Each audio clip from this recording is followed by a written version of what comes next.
नमस्कार मित्रांनो, धनश्री जाधव यूट्यूब चॅनलवर आपल्या सगळ्यांचे पुन्हा एकदा स्वागत। मित्रांनो, आज मी तुमच्यासाठी साने गुरुजी मातृहृदयी शिक्षक आणि समाजसेवक या विषयावर सुंदरसा निबंध घेऊन आलेले आहे।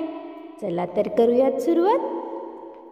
साने गुरुजी नावामध्ये सुद्धा किती साधेपणा, निर्मळपणा आणि ममत्वाचा रस ओथंबून भरलेला जाणवतो।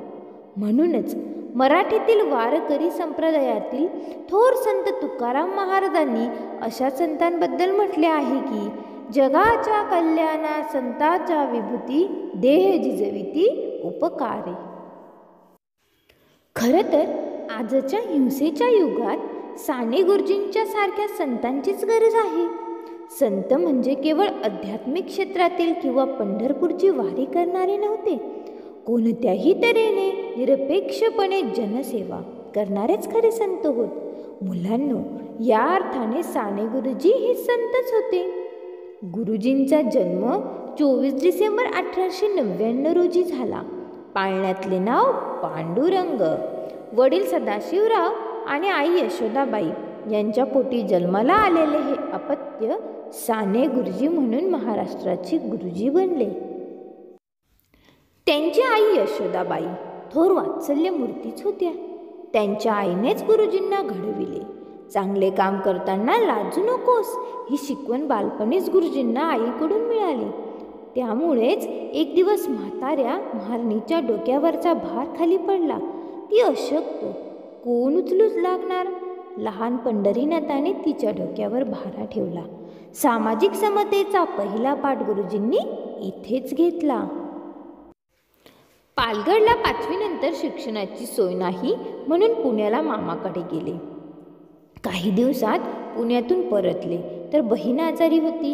दळण, कांडप, धुणी भांडी, झाडांना पाणी, जनावरांचे शेण गोळा करणे, सर्व प्रकारची कामे स्वतः करून गुरुजींनी श्रमप्रतिष्ठा जपली। एका प्रसंगी हा पंढरीनाथ आईकडे पळत पळत येतो आणि म्हणतो, आई आई माझ्या पायाला घाण लागली आहे, तेवढी पूस।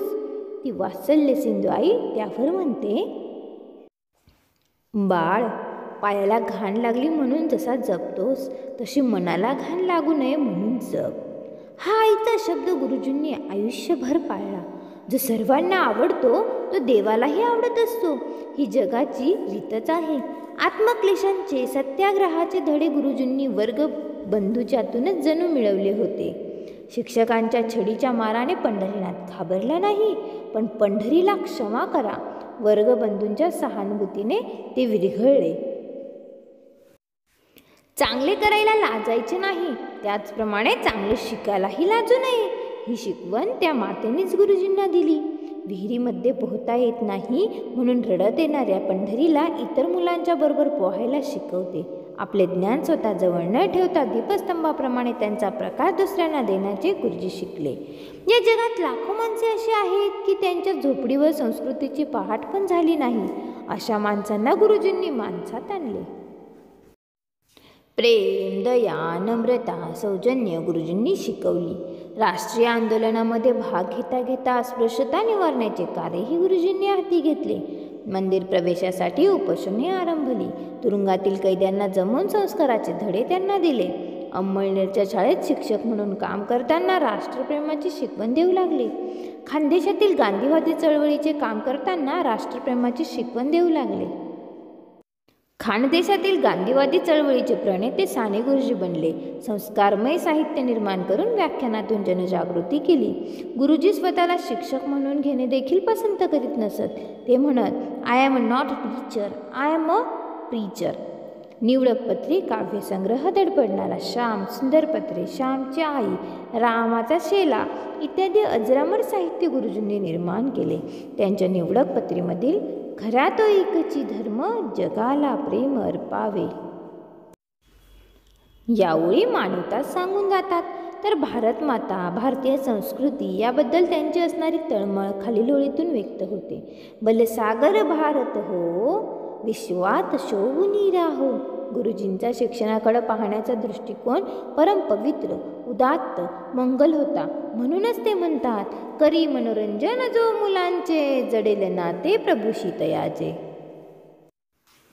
साने गुरुजी स्वतः विद्यासंपन्न, श्रमाला प्रतिष्ठा देणारे मानवतावादी होते. त्याशिवाय त्यांना आणखी आईचं मन, मातेचं हृदय लाभलेलं होतं. गुरुजी म्हणतात, हातांनी जे पेरावं तेच उगवून हाती पडते. पाप पुण्य भले बुरे हातांनीच दैव घडते. हात म्हणजे हात, ज्यांना जातपात नसते. श्रमणाऱ्या हातानेच जीवनाला वैभव चढते. श्रमणाऱ्या हातानेच जीवनाला वैभव चढते. धन्यवाद मित्रांनो. जर तुम्हाला हा निबंध भाषण आवडलं असेल तर चॅनलला सबस्क्राईब करा. असे छान छान व्हिडिओ मी तुमच्यासाठी नेहमीच घेऊन येणार.